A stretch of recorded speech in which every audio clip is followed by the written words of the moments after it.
Somos los nietos de la revolución y las hijas del movimiento estudiantil, a los que derrotaron y mataron, pero aquí estamos en pleno reencuentro.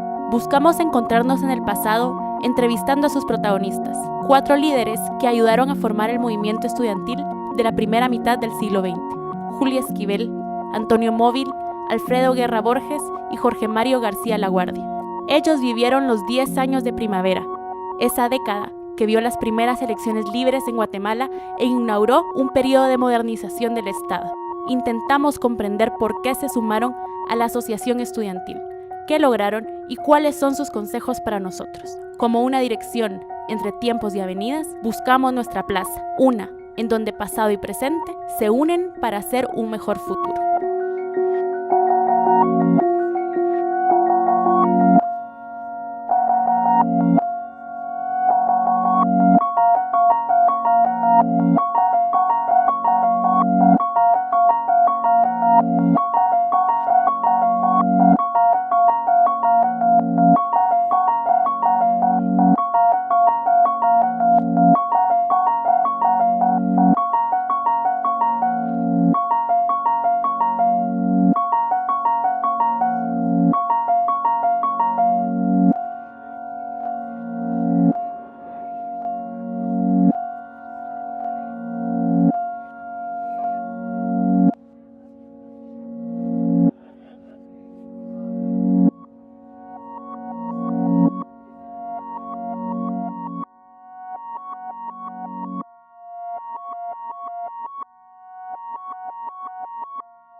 De la primera experiencia en un movimiento de cambio que yo lo viví, los 10 años los cubrí de los 15 al 25 años, saliendo de la universidad, mejor dicho, saliendo del bachillerato,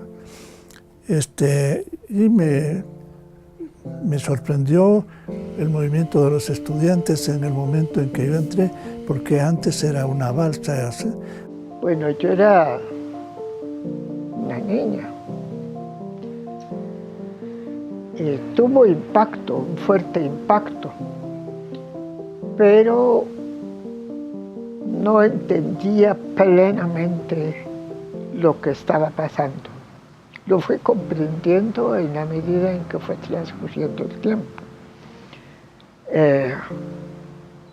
Yo nací durante el periodo de Ubico y a mí me impactaba el miedo que había en la gente de hablar lo que estaba ocurriendo.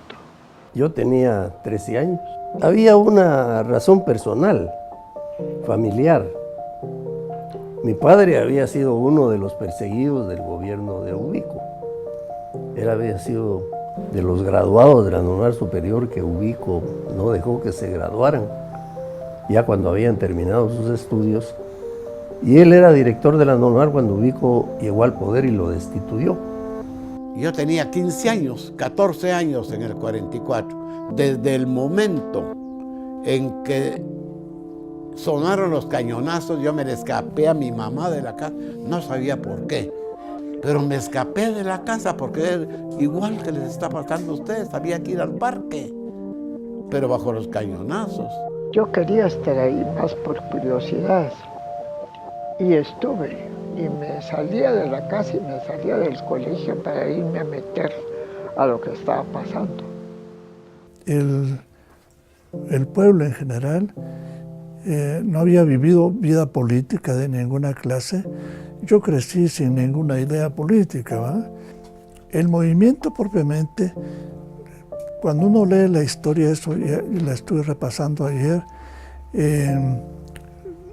fue totalmente inesperado.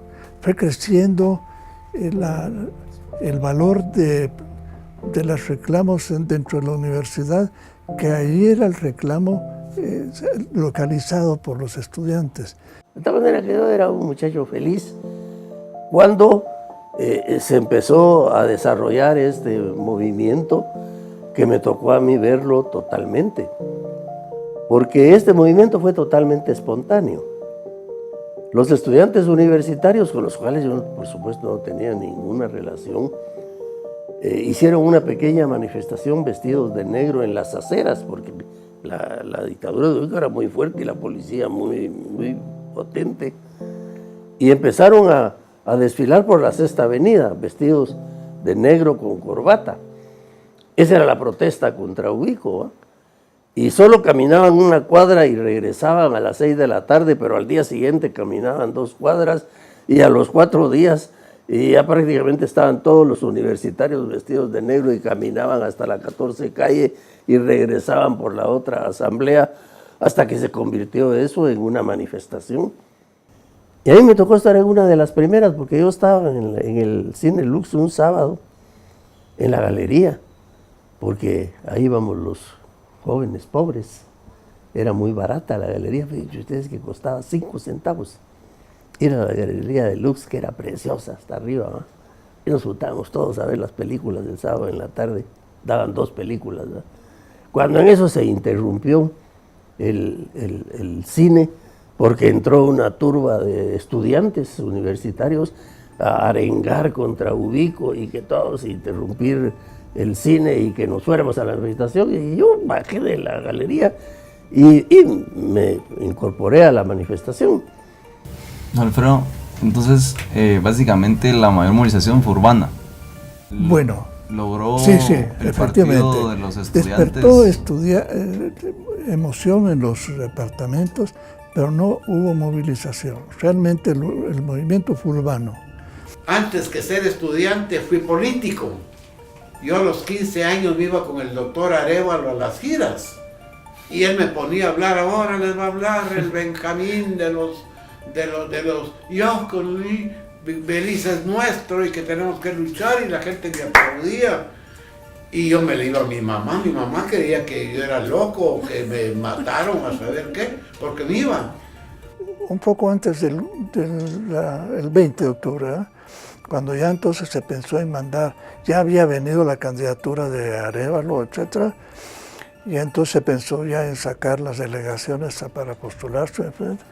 Y a mí me nombraron para ir a hacer la campaña del doctor Arévalo a los 20 años con 20 quetzales. Un departamento a donde no solo se podía llegar en ferrocarril. Y no sé cómo estudiaba y cómo podía estar haciendo cosas revolucionarias, porque yo la revolución no la disfruté. Para mí la revolución fue verdaderamente amarga, porque cada vez que salía el montón de viejos a protestar contra Arévalo y después contra Armes a pedrada limpia y a correr después, porque, o sea, peleamos en las calles los 10 años, es cierto. Éramos pocos, pero éramos buenos, leales. Luego me tocó ya cuando fui en el 48, el 49, creo que ingresé a la Escuela de Derecho. Ahí la cosa se volvió ya más seria, porque ya el anticomunismo en la Escuela de Derecho, sobre todo, era muy fuerte. Ahí estaban los verdaderos dirigentes de lo que después fue la liberación. Hasta ese momento yo me dedicaba a mis estudios. Era un buen estudiante, se los digo tranquilamente y se los aconsejo, sean buenos estudiantes. Yo era un buen estudiante, ganaba mis cursos, me dedicaba, quería graduarme y así llegué hasta los 6 años, ¿verdad? Y en política participaba marginalmente. Más bien participaba en las cuestiones culturales que en esa época se desarrollaron muy ampliamente en Guatemala, en los gobiernos de la Revolución, el de Arévalo y Armes. Y en la universidad establecimos un grupo cultural de actividades de tipo cultural.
Mire, ¿y para usted qué significó estar dentro del movimiento estudiantil en ese tiempo? Porque estaba en la universidad, ¿verdad? Estaba en la universidad, pero yo entré tranquilito, sin ideas ni nada, como les dije, como venía yo de la calle, pues. ¿Cómo lo manejaban en aquel entonces el sector estudiantil para hacer convocatorias tan grandes, mover tantos estudiantes? Solo la experiencia permite ir conociendo a la gente, ir creando conciencia y confianza, pero fundamentalmente ser totalmente honesto. Ser honesto significa no cambiar de ideas.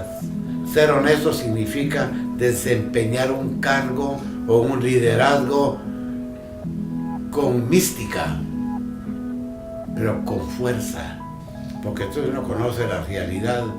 No puedo yo darles más que esas respuestas un poco vagas, pero es un esfuerzo muy largo. El camino cada vez es menos largo si hay una condición objetiva y una condición subjetiva. Afortunadamente, lo que más cuesta que esa condición subjetiva es que la gente piense que hay que cambiar algo. Eso ya se dio. La libertad política entonces puso en movimiento, sacó de la conciencia lo que uno va llevando, donde uno va acumulando, aunque no lo razone, ¿verdad? Sino que de pronto, como una irrupción de la gente, como le dijera, como posiblemente para ustedes fue la noticia de la prisión de los de la línea, los primeros, ¿verdad? Inmediatamente los tocó el tema sí. Y ese tema, anticiparía yo mi punto de vista, no hay que abandonarlo. Está al principio, totalmente al principio. Podría decirse que a ustedes los unió la libertad política, sí, y a nosotros, en comparación al movimiento del 44 del 2015, sí, nos unió la lucha contra la corrupción. Sí, la lucha contra la corrupción, evidentemente. En aquella época se salieron los estudiantes universitarios gallardos, con su cara, con su nombre y con su voluntad. Todo el mundo sabía quiénes eran y merecían respeto por su valentía. Y luego por el ejemplo que estaban dando. Y esto fue lo que motivó que el pueblo los secundara con toda la fuerza popular que en aquella época era pequeña, pues, y se centraba en la ciudad de Guatemala. Pero primero logró votar a Jorge Ubico, que tenía 14 años, y logró terminar una época de tiranías que venían prácticamente desde la independencia.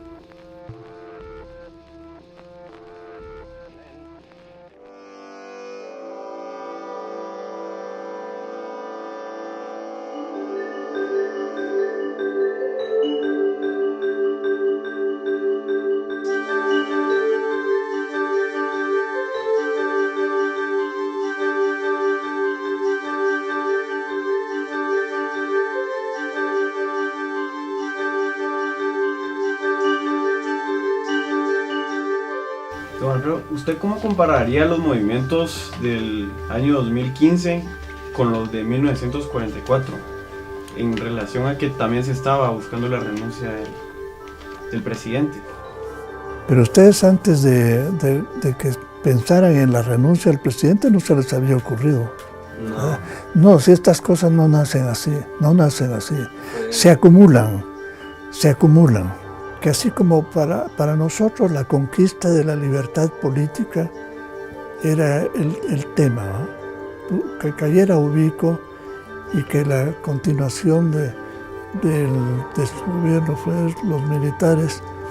Entonces, Arbenz y los que organizaron esto, fue derribar la tiranía definitivamente para conquistar la libertad política. Yo quisiera saber, a usted que fue dirigente estudiantil en tiempos memorables en los años 50. ¿Qué opinión le merece la AEU en lo que se ha convertido actualmente? Este país lo hemos destruido. Aquí no hay nada bueno. Y la AEU la deshicieron. La AEU de la época nuestra era una AEU de gran jerarquía. Primero, para ser dirigente de AEU había que ser un gran estudiante. Si no, no ibas a la AEU, simplemente. Eso era una regla no escrita, pero que todos considerábamos válida. Entonces se elegía a los mejores estudiantes con compromiso político y social, y con personalidad aguerrida, digamos, para participar. Entonces, así se escogían los líderes en esa época. Por eso la AEU fue de gran valor, pues, ¿verdad? Durante muchos años. Yo tengo la impresión que esto ha desaparecido, ¿verdad?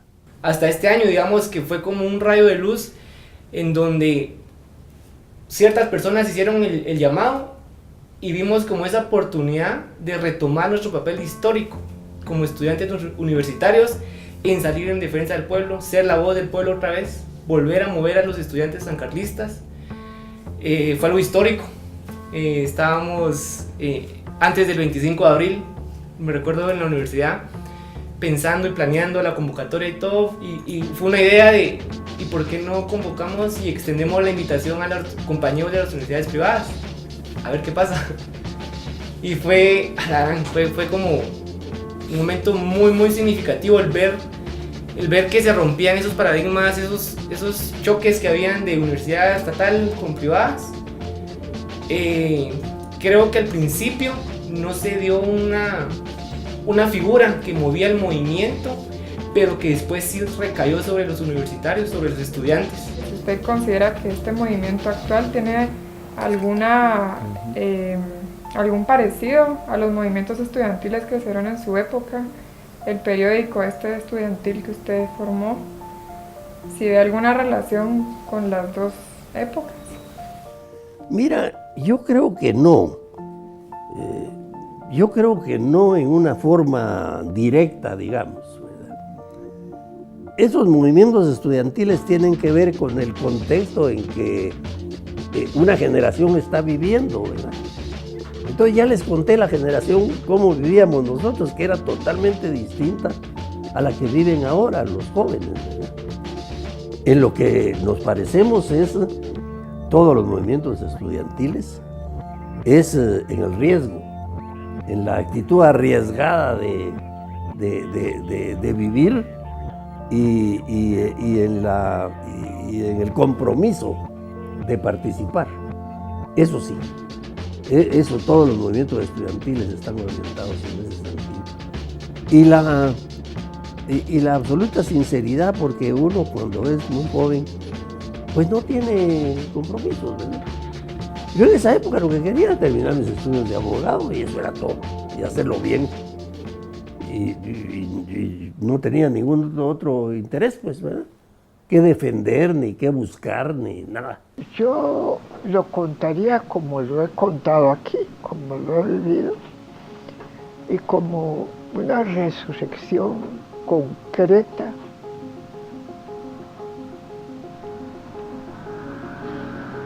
de la esperanza que se ha mantenido ahí en mi corazón a través de los años. Yo creo que es cuando hay un movimiento que realmente va a ser una revolución, comienza de un modo y va cambiando y van sucediéndose generaciones, los que comenzaron al principio pero que después eran otras motivaciones las que tenían, ¿verdad? Por ejemplo, las que simplemente quieren conformarse con un poco de eso y que hagan partido político, etc. O diferente, continuar la lucha anticorrupción, pero sustituyéndola por una Guatemala mejor, por la lucha que pueden librar ustedes, me estoy imaginando, es seguir la lucha que apenas ha comenzado ¿verdad? Por lo que conocemos, pero que todavía no desaparece del Congreso, que toda la institución con la que hizo ricos a toda esta gente sigue íntegra.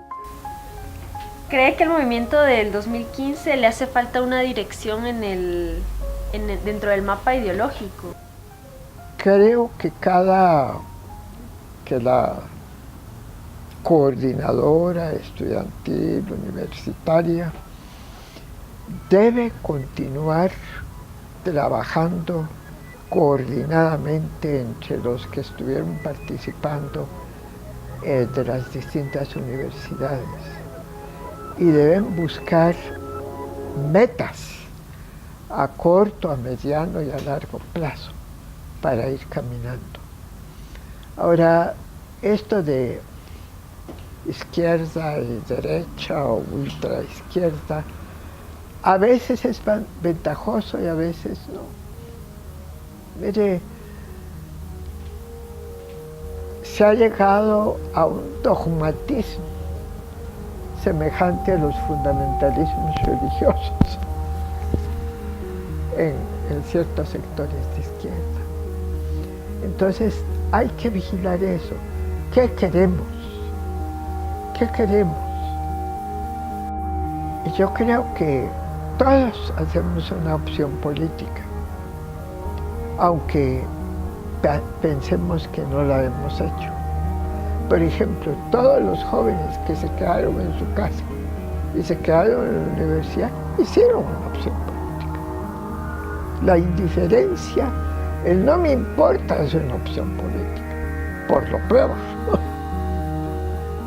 Mientras que ustedes, sin saberlo tal vez, en un primer momento, vamos a protestar, esto es terrible lo que está pasando, estos son unos ladrones, y se fueron. Pero ahora ustedes saben que tienen una opción política por delante y que la tienen que asumir, pues es lo mismo que me pasó a mí. Al parecer, es la corrupción la que juntó a la sociedad guatemalteca para iniciar con este nuevo proceso. Sí. Sin embargo, a pesar de que la corrupción es un tema importante, hay temas mucho más importantes, que son, por ejemplo, la alimentación en el interior, temas de infraestructura, fiscales. ¿Cómo considera usted que podemos tomar ese ímpetu que ha logrado juntar a la sociedad guatemalteca por la corrupción, pero que siga trabajando por estos otros temas que también son importantes? ¿Cómo no? Esto, yo creo que una cosa sería la lucha contra la corrupción para sustituirla por los medios donde existe una perforación mayor. El desarrollo de la infraestructura aquí es absolutamente indispensable, ¿verdad? Pero invirtiendo 2, 3, 5 veces mucho más de lo que estamos invirtiendo hasta el momento, pero no con ministerios en donde se roban el dinero, porque entonces no alcanza nada. La lucha contra la corrupción lo lleva a uno a hacerse la pregunta, y después de que yo encarcele a todos estos, suponiendo, ¿verdad? Bueno, pero ¿con qué lo voy a sustituir? Porque si lo vuelve a sustituir con las mismas instituciones que están, entonces inevitablemente la corrupción volverá a ser con solo los primeros días de la presidencia. Estamos a 70 años de la Revolución de Octubre y otra vez son los jóvenes los que están liderando un movimiento de respuesta a lo que ha sucedido bajo la férula, digamos, de una derecha que no ha logrado cristalizar un Estado que nos satisfaga a todos. Hay dos cosas fundamentales para que se dé un movimiento de ese tipo o del tipo que ustedes están ahorita proponiendo. Tiene que haber un deseo de hacer las cosas que se dio allá por necesidad y que se dio hoy por necesidad de nuevo. Y son los jóvenes estudiantes fundamentalmente y algunas capas de la población, pero capas medias en el 44 y capas medias aquí. ¿Qué es lo que quieren cambiar? Solo una respuesta corta. ¿Qué es lo que queremos cambiar? La clase política del país. Eso creo que, en mi opinión, es lo que, por lo menos yo como estudiante y joven profesional, deseo hacer. Como esa renovación de las ideologías. Yo, la verdad es que me gustaría llegar a muchas personas para que fueran conscientes de la situación, porque si estamos hablando de una clase media, vemos personas que no tienen las necesidades que hay en los pueblos. Entonces es gente que sus prioridades son otras. Entonces tal vez como concientizar. Pues me gustaría que no solo yo, sino que todos, digamos, cambiemos el sistema político de Guatemala, que desde siempre ha respondido únicamente a ciertos sectores, ciertas familias, y han tenido de rodillas a todo un pueblo. Entonces me gustaría eso, o sea, no solo hacer un cambio superficial, sino estructural, para poder instaurar un gobierno que de verdad responda al pueblo de Guatemala. O sea que ustedes piensan que cambiando a los políticos, que teniendo un poco más de conciencia y que es indispensable llegar a un cambio estructural, pero esto significa algo que no se ha dicho. Cambiar las estructuras significa lograr un estado diferente. Dentro del capitalismo, no nos vamos a salir de los límites del capitalismo. Un capitalismo, digamos, con cara humana, porque se les está olvidando que acá hubo una primavera democrática que lograron las capas medias, y a pesar de la primavera democrática, ¿por qué, si era primavera democrática, la votaron aparentemente tan fácil? ¿Qué fue lo que les impulsó el primer día que salieron a la plaza? ¿Cómo fue? ¿Cómo se dio? ¿Quién dijo vamos? ¿Y por qué ustedes aceptaron eso? Empezó en las redes sociales, todos empezaron a compartir las cosas y no sé, solo todos sabíamos que teníamos que ir. Era algo que nos salió, nunca había pasado, entonces no sabría explicar bien qué fue lo que nos movió, solo de pronto ya estábamos ahí. Un impulso espontáneo. Sí, fue totalmente espontáneo, todo fue muy espontáneo. Pero ahora ya no es espontáneo. Ese es el problema, ahora que estamos pasando de lo espontáneo a algo más pensado. No estamos seguros qué camino seguir, pero sabemos que nos falta caminar. Yo creo que fue bueno seguir el impulso. Y si algo en las redes sociales les empujó a dar el primer paso, sabemos que ese fue solo el primer paso, que ahora hay que seguir.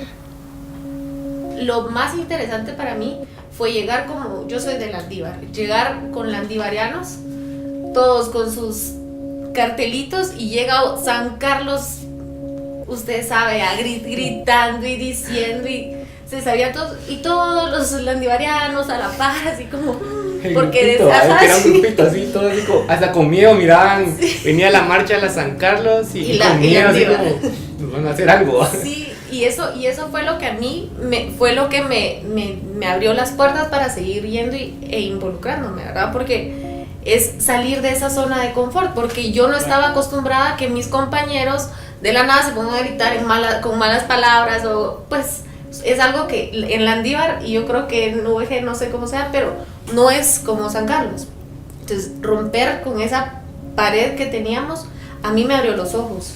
Y yo creo que eso es algo que deberían hacer muchos, porque no salen de su zona de confort. O sea, bueno, sí, yo no estoy de acuerdo, pero no voy a la plaza, pero bueno, si no voy a la plaza tampoco me involucro, no estoy en ninguna organización. Entonces, yo creo que eso es lo que nos hace falta, porque en medios no solo hay uno, pero es de buscar y de tener como esa disponibilidad a conocer algo más, porque si no nos permitimos conocer, no podemos decir que queremos un cambio, porque entonces no lo conocemos. O sea que vamos sacando algunas cosas claras. Una voz que hizo el llamado, no se sabe quién, pero hizo el llamado. Y un rayo mágico, porque eso fue, que iluminó. Había una sola solicitud: fuera la Valdetti. Este era el leitmotiv de estas cientos de miles de gentes. Y se logró. Pero nada se dijo del presidente de la República. Bajó. Luego, como por arte de magia, aparecen Alush Nahual, marimbas, a bailar. Y entonces la gente se pone a bailar. Y contra la corrupción de nuevo, preparando algo como que va a ser la caída del cielo. Luego viene y aparecen solo banderas, miles. Precioso. O sea, parecería como un plan estratégico muy bien formulado para que siempre vaya cambiando y para que siempre tengamos alguna cosa de que enorgullecernos. Y yo no sé si le estoy haciendo una novela, pero estoy tratando hasta donde es posible que ustedes vayan entendiendo que un plan estratégico era no romper la constitucionalidad cuando la constitucionalidad estaba totalmente rota por todos estos bandidos que habían estado ejerciendo el poder durante 70 años. Cuántas masacres, cuánto problema.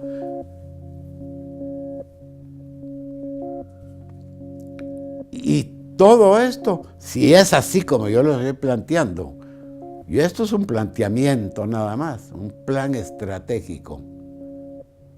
Y cambiaron presidente y el otro presidente y lograron un puente para llegar a las elecciones sin mayores problemas.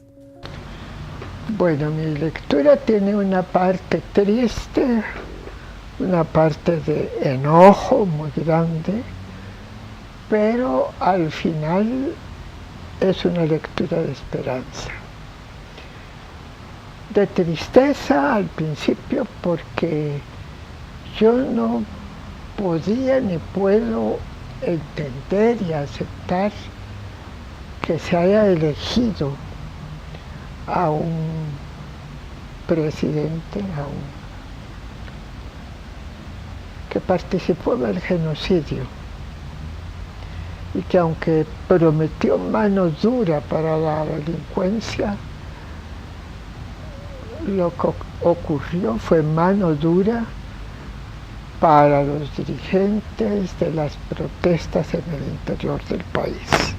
Yo creo que la participación de la gente de clase media, de gente que nunca había estado en ninguna manifestación y no sabía cómo conducirse, y la presencia de todos los estudiantes, de toda la juventud, eso hizo concreta la esperanza que yo tenía desde la fe. Esa es la lectura que yo hago. Como les digo, fue otro momento, no con el miedo del pasado, ni con la seriedad del pasado, ¿no? Fueron muy alegres, muy alegres. Yo recuerdo que le dije a una vecina, voy a ir a la manifestación. Y me dijo, ay, no, no, qué miedo, puede pasar algo. Y yo regresé y dije, fue alegrísimo, muy alegre. O sea que la presencia de esa juventud estudiantil le dio un toque nuevo, porque ustedes no vivieron la represión, no supieron en carne propia lo que fue eso. Entonces lo vivieron muy espontáneamente, muy alegremente, pero eso inyectó nueva esperanza. Yo recuerdo en una de las manifestaciones, estaban con los tambores los jóvenes ahí en ese corredor del palacio. Yo estaba enfrente, en la plaza, no en la calle, pero en la plaza, viendo hacia lo que estaba pasando, cuando alguien levantó un póster con la fotografía de Arbenz. Y para mí fue tan fuerte esa impresión, porque a Arbenz se le trató como lo peor, y era un hombre valiente, honesto. Resumiendo, dos diferentes revoluciones. Es irrepetible la del 44. Cualquier revolución es irrepetible, porque fue con un acontecimiento específico en una determinada cultura, con una sociedad dada, de determinada estructura sociológica, psicológica y todo eso. La de ustedes sucede ahora en una Guatemala más moderna, ¿verdad? Más, ya con mucho más difusión de los medios modernos, etcétera, que favorece en muchos aspectos. Y que lo que usaron ustedes lo han usado precisamente los otros movimientos que han habido. Y yo diría que lo de la corrupción, están ustedes tocando el tema que hoy día se está volviendo universal. Universal. Hasta los chinos que han tenido campañas de fusilamiento para nosotros, están ahí los funcionarios robando. Bueno, y entonces, ¿usted cuál considera que sería la forma idónea para poder cambiar Guatemala? ¿Considera que, por ejemplo, una reforma a la Constitución es necesaria? En absoluto, la Constitución es una hoja de papel. Aquí no hay que cambiar la Constitución, sino los grupos de poder. Y los grupos de poder solo se modifican con grandes revoluciones. Aquí hay que hacer una revolución, si no esto no va a cambiar. Aquí la Constitución, ¿para qué cambiarla si de todas maneras no la cumplen? Si se cumpliera, yo haría una reforma constitucional que dijera se terminó la miseria en Guatemala. Qué bueno si eso significaba que se terminara, ¿verdad? Pero la Constitución es una hoja de papel en que se puede poner cualquier cosa. El problema de la Constitución real, que son los grandes intereses del país. Aquí hay que modificar al CACIF, aquí hay que modificar al ejército, aquí hay que modificar la influencia de la embajada americana, aquí hay que modificar las ONGs, aquí hay que cambiar un montón de cosas, lo cual solo se puede cambiar con una revolución fundamental, como fue la revolución liberal de Barrios y García Granados, como fue la revolución de 1944. Si eso no sucede, vamos a seguir aquí haciendo cosas que están bien, que se hagan, y las hemos hecho muchos, la generación mía, la siguiente, la de ustedes ahora, y qué bueno, participar, protestar, plantear cosas, pero mientras no se haga una revolución fundamental, vamos a seguir platicando. ¿Y cómo se hace una revolución fundamental? Solo por la fuerza. Solo por la fuerza. Solo por la fuerza. No hay ninguna revolución que se haga con las palabras. Pero, digamos, una revolución por la fuerza rompería el orden constitucional. Pero mejor si hay que romperlo. Si eso no sirve de nada, el orden constitucional solo sirve para garantizar los intereses reales. Los intereses de los grupos poderosos de un país. Eso hay que cambiarlo.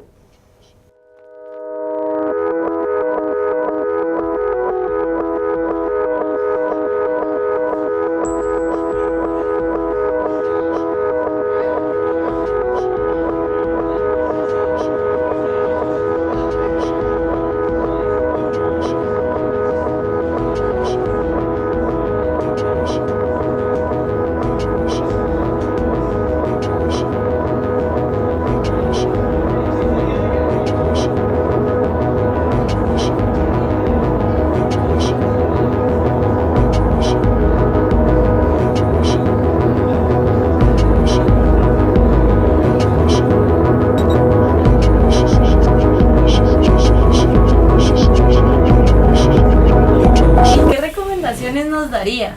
¿Qué obstáculos ve usted de todo lo que se viene? ¿Qué nos recomendaría para que este movimiento no muera? Yo creo que hay que tener un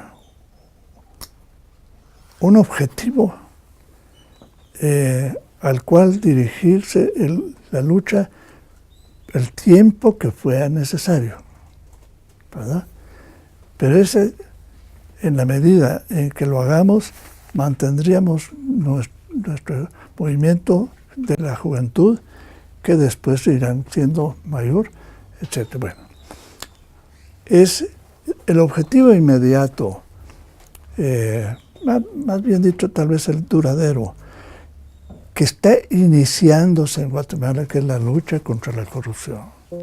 La lucha que la tenemos presente en el Congreso, la lucha que está presente en todos los medios de financiar proyectos, etcétera, etcétera, ya lo dijimos.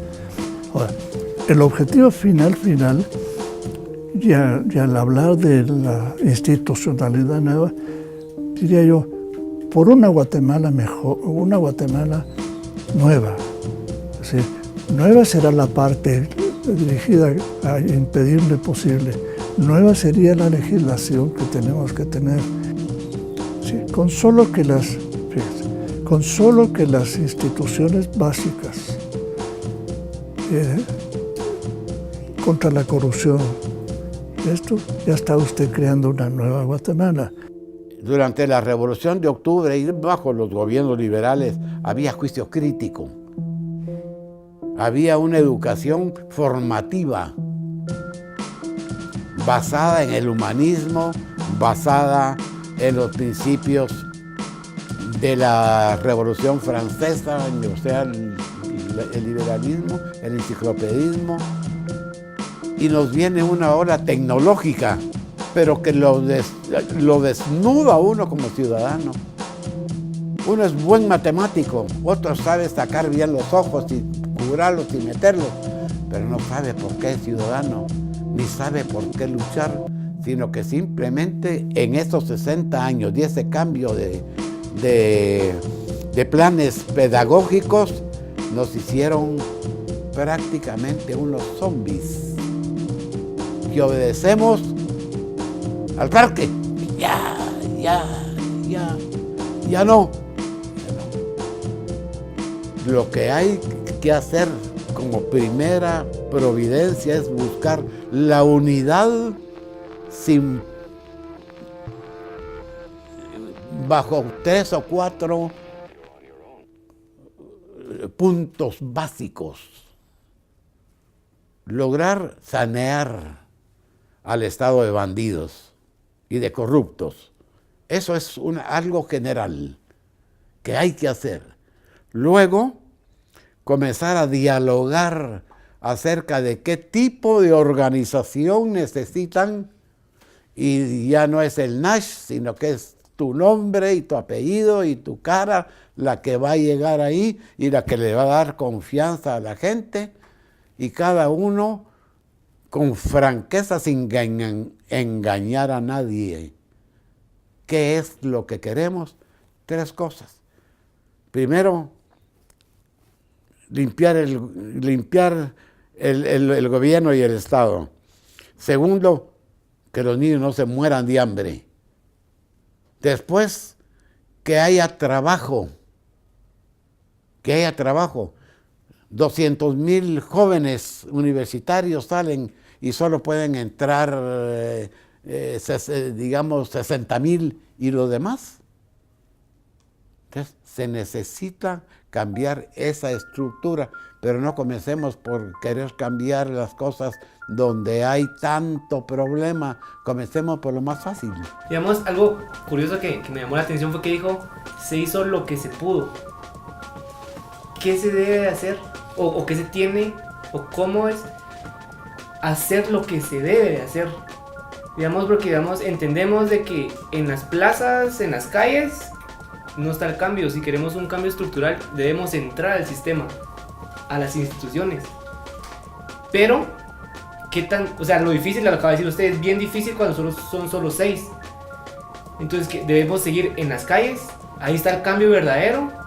¿O tenemos que esperar 50 años a que lleguemos a ser 150 diputados buenos? No, el que espera 50 años no es que se siente. Todos los días hay que ser revolucionarios. Pero, todos los días hay que caminar. ¿Cómo se logra un cambio a corto plazo, mediano o largo, digamos? Porque, digamos, en las calles no se va a lograr. ¿Quién dice? No nos condenemos nosotros antes de salir a las calles. Es que comienza. Esto de que ahora comienza depende de nosotros. Pero no de que comencemos a salir y nos manden donde hay que gritar y después dicen, ya no. No, el camino hay que buscarlo. Y encontrar entre los propios compañeros quienes piensan como uno. Hay un sector que no ha cesado de manifestar, y son los campesinos. Ellos han sido fieles año tras año, tras año, tras año. Hay gente presa, hay gente que ha sido asesinada, hay gente que ha sido herida de bala o golpeada, pero sigue. Algo que me ha dolido mucho es que digan, ¡ay, solo vienen a interrumpir el tráfico! Y la gente solo ve eso. Pero la verdad es que no los escuchan. Y por eso tienen que llegar a exigir en esa forma. Entonces tenemos una responsabilidad muy grande con ese sector al que no se le ha hecho ninguna justicia. A mí me dio mucho gusto ver frente al Congreso, frente al Congreso, estudiantes, pero también campesinos que desfilaron. Y esta presencia de clase media, estudiantes, capitalinos, gente de las áreas rurales, de Totonicapán, de Sololá, de Nevaj. Esto tenemos que fomentarlo, que alimentarlo. Entonces yo sí creo, aunque en un primer momento fue un impulso así, pero fue un impulso que fue para bien y que tuvo sus consecuencias buenas. Ahora hay que reflexionar qué queremos y seguir adelante, seguir caminando hacia adelante, y poco a poco se va a ir encontrando en dónde estamos situados cada quien, pero no prefijar en qué ideología voy a estar. Y que nunca esté nadie atrás de ustedes. Los jóvenes deben actuar solos, espontáneamente y arriesgadamente, como lo están haciendo. Bueno, entonces para terminar queríamos preguntarle qué nos recomienda no hacer, qué errores no cometer, y qué nos recomienda usted como estudiantes universitarios que somos para poder realmente cambiar el país. Te voy a contestar como un maestro y como un político que soy. ¿Qué no tienes que hacer? No te lo puedo decir, eso es otra cosa, eso cada quien lo resuelve. Yo sí les recomendaría a todos los jóvenes que participen y que se arriesguen. Que si no participan y si no se arriesgan, las cosas no cambian. Y que cuando uno ha participado y se ha arriesgado y llega a mi edad, se siente muy tranquilo, aunque no haya cambiado nada. Uno participó, uno se arriesgó, uno dijo. Eso sería mi consejo que yo les diera a ustedes, ya que me pides un consejo. Gracias. Y solo una cuestión, ¿Guatemala despertó?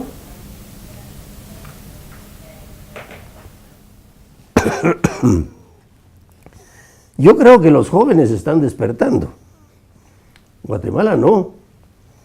Los grandes intereses de Guatemala están vivos, han estado siempre muy despiertos y se aprovechan de todo.